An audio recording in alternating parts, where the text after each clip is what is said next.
దేశం మొత్తంలో ఈ రాబో ఏప్రిల్లో జరిగేటువంటి పార్లమెంట్ జరిగేటువంటి ఎన్నికల్లో నరేంద్ర మోడీ గారిని మూడవసారి ఈ దేశానికి ప్రధానిగా చూడాలని చేయాలనేటువంటి ఉత్సుకతోటి దేశ ప్రజలు ఉన్న సందర్భంలో కేంద్ర పార్టీ రాష్ట్ర పార్టీ సంయుక్తంగా ఈ రాష్ట్రంలో తెలంగాణ రాష్ట్రంలో 5 బస్సు యాత్రలను నిర్వహించాలనేటువంటి తలపెట్టినటువంటి విషయాన్ని మీకు తెలియజేస్తా ఉన్నాం. దాంట్లో భాగంగా ఏదైతే క్లస్టర్ పేరిట కరీంనగర్, మెదక్, జైరాబాద్, చేవెళ్ల పార్లమెంటుకు సంబంధించినటువంటి రాజరాజేశ్వరి బస్సు యాత్ర, ఈ యొక్క విజయ సంకల్ప యాత్ర పేరిట రేపు తాండూరులో బస్సు యాత్రగా ప్రారంభం కాబోతూ ఉన్నది.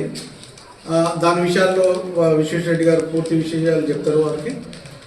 అదే రకంగా ఆ యొక్క యాత్ర రేపు మన వికారాబాద్కు మన నియోజకవర్గము తాండూరు దారుల్లో ఎంటర్ అయ్యి 4 గంటలకు అక్కడ కార్నర్ మీటింగ్, అక్కడి నుంచి మన వికారాబాద్కు 5 గంటల ప్రాంతానికి వచ్చిన తర్వాత 5 నుంచి 6, 7 గంటల వరకు మన వికారాబాద్ పట్టణంలో రోడ్ షో, బీజార్ చౌరస్తాలో బహిరంగ సభ ఉంటుంది.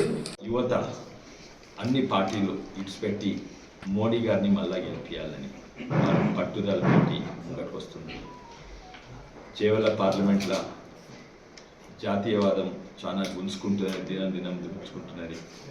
వచ్చే ఎన్నికలలో మనకు భారీ మెజారిటీతో గెలుస్తామని అనుకుంటున్నాను.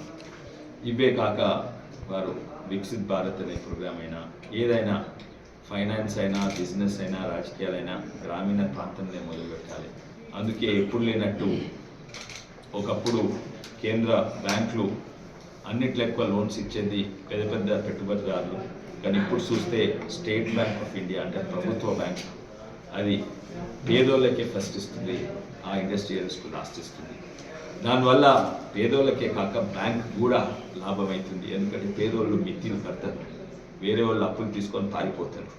అందుకే ఈ లాస్ట్ 2 ఏళ్లలో స్టేట్ బ్యాంక్ ఆఫ్ ఇండియా ఏదైతే ఎప్పుడు అదే దివాలా తీసిందో, ఇప్పుడు దాని ప్రాఫిట్ రిలయన్స్ ఇండస్ట్రీస్ కంటే, అంబానీ కంటే ఎక్కువ ప్రాఫిట్స్ వచ్చినాయి. అట్లే కేంద్ర వ్యవస్థలన్నీ ఒక దిక్కు, అన్నిట్లో ఎక్కువ షేర్ ప్రైజెస్, అన్నిట్లో ఎక్కువ లాభం.